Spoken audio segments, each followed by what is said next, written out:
നമസ്കാരം. ക്ഷേത്രങ്ങളായ ക്ഷേത്രം മുഴുവൻ തീർത്ഥയാത്ര നടത്തുന്ന 73 വയസ്സുകാരി സുഭദ്ര നാട്ടുകാരോടും സുഹൃത്തുക്കളോടും എല്ലാം തന്റെ യാത്രയുടെ വിശേഷങ്ങൾ അവർ പങ്കുവയ്ക്കും. എല്ലാവരോടും സ്നേഹത്തോടെയും സൗഹൃദത്തോടെയും പെരുമാറുന്ന സുഭദ്ര. എന്നാൽ ഈ സുഭദ്രയെ കാണാതായിട്ട് കുറച്ച് ദിവസങ്ങളായി. ഒടുവിൽ അന്വേഷിച്ചെത്തിയപ്പോൾ ആലപ്പുഴ മാരാരിക്കുളം കോർത്തുശ്ശേരി ക്ഷേത്രത്തിന് സമീപത്ത് വീടിനോട് ചേർന്ന് കുഴിച്ചിട്ട നിലയിൽ കണ്ടെത്തിയ സുഭദ്രയുടെ മൃതദേഹം. ഒരു നാട് മുഴുവൻ ഞെട്ടലിലാണ്. എന്താണ് സുഭദ്രയ്ക്ക് സംഭവിച്ചത്? ആരാണ് ഇതിന് പിന്നിൽ? എന്തിനായിരുന്നു ഈ കൊലപാതകം? ഈ ദൃശ്യം മോഡൽ കൊലപാതകത്തിന് പിന്നിൽ പ്രതിയാണോ അതോ പ്രതികളോ? സുഭദ്രയുടെ തിരോധാനത്തിൽ പോലീസ് അന്വേഷണത്തിലേക്ക് വഴിതെളിച്ചത് മകൻ രാജീവിന്റെ സംശയങ്ങളായിരുന്നു. സുഭദ്ര പതിവായി യാത്രകൾ നടത്തുമെങ്കിലും അക്കാര്യം മകനോട് കൃത്യമായി പറഞ്ഞതിന് ശേഷം മാത്രമാണ്. എന്നാൽ ഇക്കുറി ഒന്നും പറയാത്തതാണ് സംശയത്തിന് ഇട നൽകിയത്. ഭർത്താവ് മരിച്ച ശേഷം വീട്ടിൽ ഒറ്റയ്ക്കായിരുന്നു സുഭദ്രയുടെ താമസം. കടവന്ത്ര സ്വദേശിയാണ് സുഭദ്ര. എല്ലാ ദിവസവും വൈകിട്ട് സുഭദ്രയ്ക്ക് ഭക്ഷണവുമായി രാജീവ് വീട്ടിലെത്താറുണ്ട്. ഓഗസ്റ്റ് 3 വൈകിട്ട് 6 ഭക്ഷണവുമായി എത്തിയപ്പോൾ വീട് അടഞ്ഞു കിടക്കുകയായിരുന്നു.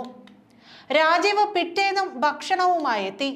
അപ്പോഴും വീട് അടഞ്ഞു തന്നെ.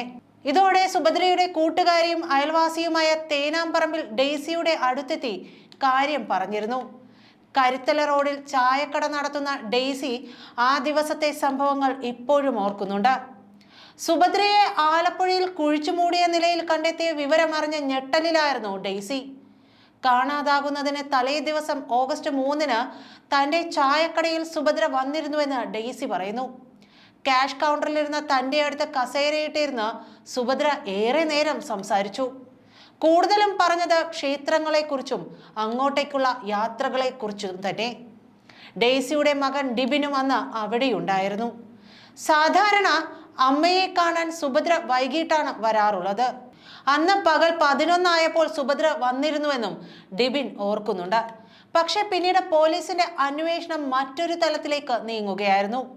ദൂരെയുള്ള ക്ഷേത്രങ്ങൾ സന്ദർശിക്കാറുള്ള സുഭദ്രയെ 4-ാം തീയതി രാത്രി 8:30 ശേഷമാണ് കാണാതായത്.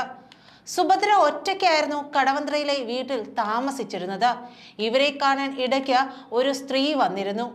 അവർക്കൊപ്പമാണ് കൊച്ചിയിൽ നിന്ന് പോയതെന്നും സുഭദ്രയുടെ പക്കൽ സ്വർണവും പണവും ഉണ്ടായിരുന്നുവെന്നും ബന്ധുക്കൾ വ്യക്തമാക്കിയതും പോലീസിന് സംശയം വർദ്ധിപ്പിച്ചു. കാണാതായ ദിവസം ഉച്ചകഴിഞ്ഞ് 3 എറണാകുളം സൗത്ത് കരുത്തല റോഡിലൂടെ ഇവർ സുഹൃത്ത് ഷർമിളയ്ക്കൊപ്പം പോകുന്നതിന്റെ CCTV ദൃശ്യവും കിട്ടിയിരുന്നു. ഇതോടെയാണ് ഷർമിളയ്ക്കൊപ്പമാണ് സുഭദ്ര പോയതെന്ന് പോലീസ് ഉറപ്പിച്ചത്. പതിവായി സാരി ഉപയോഗിക്കുന്ന ഇവർ കാണാതായ ദിവസം ചുരിദാറായിരുന്നു ധരിച്ചത്. തീർത്ഥാടന യാത്രക്കിടെയാണ് ഷർമിളയെ സുഭദ്ര പരിചയപ്പെട്ടതെന്നാണ് വിവരം. പിന്നീട് ആ സുഹൃത്ത് ബന്ധം ദൃഢമായി. ഷർമിള ഇടയ്ക്ക് സുഭദ്രയുടെ വീട്ടിൽ വരികയും താമസിക്കുകയും ചെയ്യും.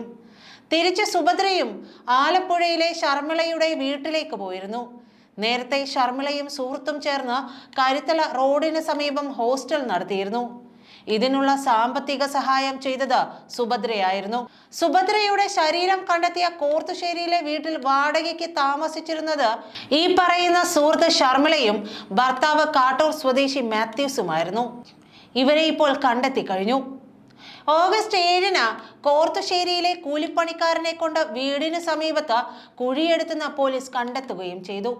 ഇയാളുടെ മൊഴിയുടെ അടിസ്ഥാനത്തിലാണ് മണ്ണു നീക്കി പരിശോധന ആരംഭിച്ചത്.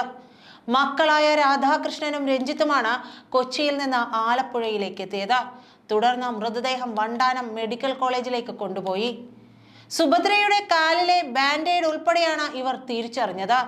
മുട്ടുവേദനയ്ക്ക് സുഭദ്ര ബാൻഡേഡ് ഉപയോഗിച്ചിരുന്നു. ഒറ്റയ്ക്ക് കഴിഞ്ഞിരുന്ന സുഭദ്ര സമീപത്തെ കടക്കാർക്കും മറ്റും പണം പലിശയ്ക്ക് കൊടുത്തിരുന്നു. 10,000 മുതൽ ലക്ഷം രൂപയിലധികം വരെ ഓരോരുത്തർക്ക് നൽകും.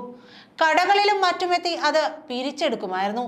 ഇത്തരത്തിൽ സാമ്പത്തിക ഇടപാട് ഷർമിളയെയും കുടുംബവുമായുള്ളതായാണ് പോലീസ് സംശയിച്ചത്.